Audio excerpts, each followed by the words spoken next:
Motors announced today it is slashing its workforce by as many as 14,000 employees. The American auto industry is going through something it hasn't faced in decades, a perfect storm of rising costs, policy shifts, and sudden mass layoffs. And right at the center of it all is Jeep, Dodge, and Chrysler. Stellantis, the parent company behind these legendary brands, has just made a move that could shake the entire industry to its core. Plants are shutting down, workers are being let go overnight, and the ripple effects are hitting communities across North America. So what exactly triggered this collapse, and is this just the beginning of something even bigger? In this video, we'll break down what's happening behind the headlines, explore the real reasons behind the mass layoffs, and find out what the future might look like for some of America's most iconic car brands. It was supposed to be a 90-day pause, but after just over a fortnight, Donald Trump has changed his mind, saying massive tariffs will be reimposed in a matter of weeks. On April 2, 2025, former President Donald Trump announced a sweeping 25% tariff on all imported vehicles and auto parts. Within 24 hours, the fallout began. Stellantis, which oversees Jeep, Dodge, Chrysler, and Ram, responded with immediate factory shutdowns in Canada and Mexico, two major production hubs for their most critical vehicles. For thousands of workers and countless suppliers, this wasn't just an economic policy, it was a financial gut punch. The tariff wasn't a vague threat, it was real, and it hit where it hurt most, the supply chain. Overnight, the cost of every imported transmission, engine, and electronic component spiked by 25%. For a company like Stellantis, whose operations span multiple countries, that kind of increase doesn't just dent the budget, it rewrites the entire playbook. Their cross-border manufacturing model, built for efficiency and cost savings, suddenly became a liability. Within days, Stellantis closed two major plants, one in Windsor, Ontario, which produces the Chrysler Pacifica and Dodge Charger Daytona, and another in Tuca, Mexico, where the Jeep Compass and Dodge Journey are built. Together, these shutdowns wiped out 4,500 jobs in Canada and 2,500 in Mexico, and the ripple effect didn't stop at the border. In the US, 900 workers tied to those international supply chains were also laid off. Most weren't given a timeline for return, just a "we'll let you know." CNN reported that these closures weren't just a strategic pause, they were a survival tactic. Electrek highlighted how Stellantis, faced with rapidly climbing component costs, couldn't justify keeping the lines running, and the Detroit News noted the impact on US plants, especially those dependent on imported engines and electronics. Even facilities not directly impacted by the tariff saw production slow or stall entirely due to cascading delays. Now, let's zoom in even closer and look at how each iconic brand is uniquely affected. From Jeep's rugged utility to Dodge's street power, Stellantis brands are all taking hits, but not all in the same way. Well, yesterday, the Canadian Labour Congress joined local Labour leaders and workers in Windsor to address the economic disruption triggered by Donald Trump's 25% tariffs on Canadian vehicles. This, while the Stellantis auto assembly plant in the city is in the midst of a 2-week shutdown. CLC says the US tariffs put more than 587,000 Canadian auto and supply chain jobs at risk. Stellantis' meltdown isn't hitting evenly. Each brand under the company's massive umbrella is feeling the squeeze in its own way. Some are stalling, others are barely hanging on. But across the board, the disruption is clear: production lines frozen, dealer lots barren, and customers left scratching their heads. Here's how the crisis is playing out brand by brand. Jeep's identity has always been tied to movement, rugged off-road adventure, freedom, reliability. But right now, the only thing moving is frustration. The Jeep Compass, built at Stellantis Tuca plant in Mexico, is in full production shutdown. Tariffs on imported components, especially transmissions and infotainment systems, have made manufacturing this model nearly impossible. What used to be a dependable entry-level SUV now has an unpredictable delivery timeline, if it can even be ordered at all. Meanwhile, even US-assembled models like the Wrangler and Grand Cherokee aren't safe. These vehicles rely on a steady flow of parts from Canada and Mexico. With those pipelines disrupted, dealerships are struggling to get new stock. Some showrooms that would normally hold dozens of Jeeps now have just 2 or 3 sitting out front. Customers are being quoted wait times of 6 to 8 weeks, and some are walking away entirely. Dodge fans aren't quiet, especially when their engines are threatened. The Charger and Challenger, icons of American muscle, have both had their production lines paused. The Brampton, Ontario plant that produces them was forced to go dark after tariffs pushed up the price of steel, electronics, and drive components. Dodge's appeal has always been raw power and attitude, but that doesn't translate well when people can't find cars to buy. The online forums tell the story, die-hard Dodge fans venting over delays, part shortages, and rising prices. It's not just the supply issue, it's the erosion of trust in a brand that's built on delivering instant gratification. And as prices climb past expectations, many fans are finding the Dodge dream slipping out of reach. The Ram 1500 is more than just a truck, it's a tool, a lifeline for contractors, ranchers, and small business owners. Built in Sterling Heights, Michigan, the Ram depends on engines from Mexico and key electronics from Canada. Now those supplies are either delayed or priced out due to tariffs. The result, production has been slashed significantly, and the once plentiful Ram is getting harder and harder to find. Dealers in rural and industrial regions say they're getting just a fraction of their normal stock. Meanwhile, used truck prices are soaring, and buyers who depend on Rams to do real work are being forced to look elsewhere. Then there's Chrysler, once a symbol of American refinement and innovation, now reduced to a brand fighting for relevance. The Windsor plant shutdown completely halted Pacifica minivan production. That might not sound dramatic at first, but the Pacifica has been Chrysler's best-selling and most recognizable vehicle for years. With the factory shut, dealers have little to offer, and families who relied on the Pacifica's space and features are looking elsewhere. Meanwhile, the Chrysler 300, already on shaky ground, is teetering closer to extinction.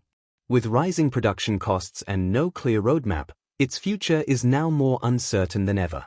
Analysts suggest that without a major pivot or investment, Chrysler could be quietly phased out in the next few years. But it's not just about jobs and models. The real crisis lies in the billions being added to the industry's costs and how that will hit the everyday consumer. How much more will we be paying for cars, and who really benefits from this chaos? Let's follow the money. Welcome to the NewsHour. President Trump's trade wars are likely to slow down economic growth across the globe significantly this year. That is the projection from the International Monetary Fund today, estimating the U.S. economy will slow down by an entire percentage point compared to last year, growing by just 1.8%. Consumers are going to bear the brunt of this, and it's going to be painful. The numbers are staggering, and they're not projections years down the road, they're what the auto industry is staring at right now. A shojet point at $1 amla days at Tamazi Koltek Ben Shaka Varmok Mayat. That's not across a decade, that's the bill due over the next 12 to 18 months. And it's sending shock waves through boardrooms, dealership networks, and working-class households all at once. Out of that $17.7 billion, Stellantis is expected to shoulder $41.9 billion alone, according to reports from Terran Globe and Fortune. That's nearly 40% of the entire financial burden falling on just one automaker. The reason is simple, Stellantis relies heavily on cross-border production. Their vehicles are built from parts sourced across North America, engines from Mexico, electronics from Canada, and final assembly often in the US or back overseas. The moment tariffs kicked in, that structure turned from cost-saving to cost-crushing. What does that mean for drivers? Brace yourself. Car prices are climbing fast. Analysts estimate that the average vehicle will cost $2,000 to $4,000 more by this time next year. Even for base models, that means a $28,000 Jeep Compass could soon push past $32,000. A basic Ram 1500, already a stretch for many buyers, could edge toward $50,000. Financing that price jump over 5 years means hundreds more in interest and monthly payments that some families simply can't absorb. And it's not just sticker shock, it's market distortion.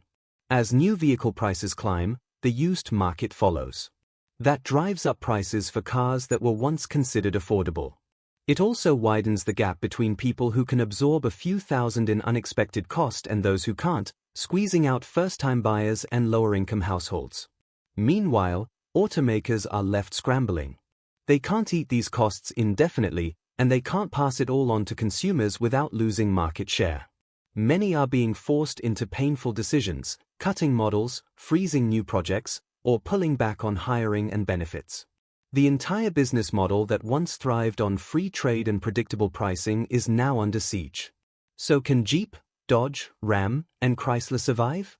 Ram has got really sky-high inventory that it's been trying to work down, but as we saw with the first quarter sales at Stellantis, their sales were off tremendously even though the rest of the market was up pretty well. The workers are concerned, obviously, when they made the announcement that they were going to shut for a couple of weeks. It's not the fact that we have a 2-week shutdown in place, it's the not knowing what happens after that. So they gave us the notice, they told us, we were down for a couple of weeks while they reassess. They said there will be changes to the production schedule following that. We don't, have a clear indication of what that is yet, but they are making assessments to see how they deal with it. The workers are obviously nervous for the same reasons, we don't know, what happens after the couple of weeks. Dodge fans aren't quiet, especially when their engines are threatened. The Charger and Challenger, icons of American muscle, have both had their production lines paused. The Brampton, Ontario plant that produces them was forced to go dark after tariffs pushed up the price of steel, electronics, and drive components. Dodge's appeal has always been raw power and attitude, but that doesn't translate well when people can't find cars to buy.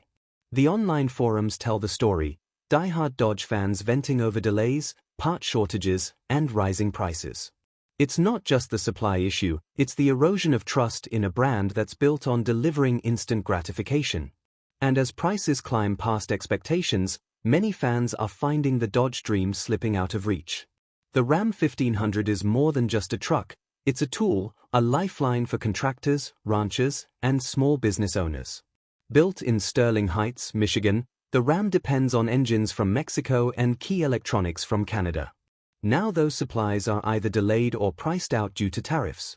The result, production has been slashed significantly, and the once plentiful Ram is getting harder and harder to find.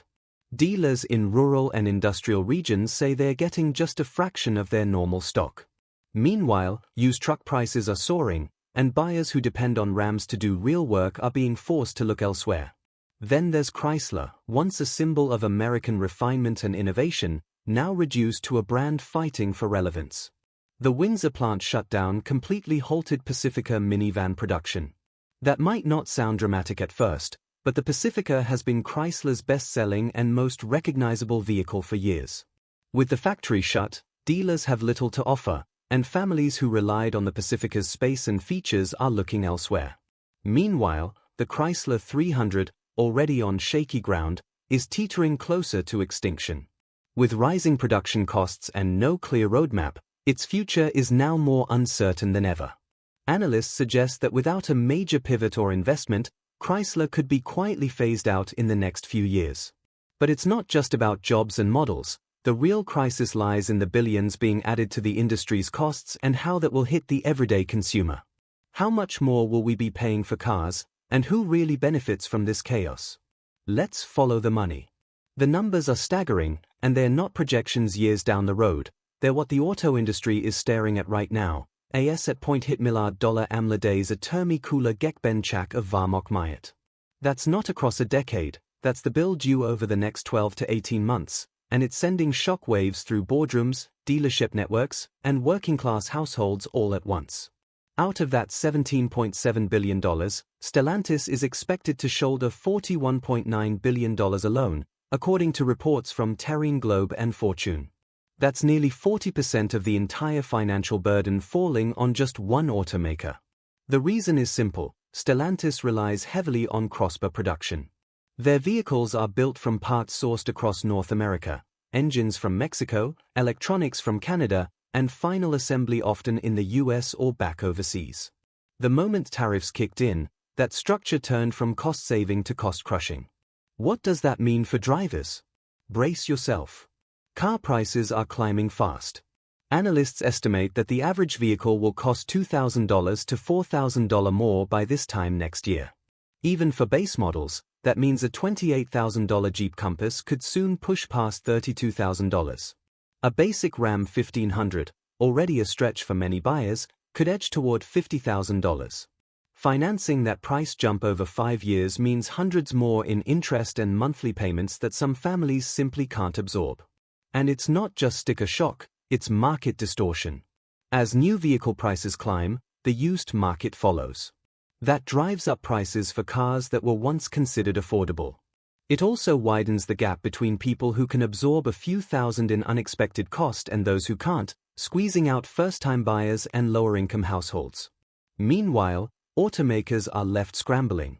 They can't eat these costs indefinitely, and they can't pass it all on to consumers without losing market share. Many are being forced into painful decisions, cutting models, freezing new projects, or pulling back on hiring and benefits. The entire business model that once thrived on free trade and predictable pricing is now under siege. So can Jeep, Dodge, Ram, and Chrysler survive?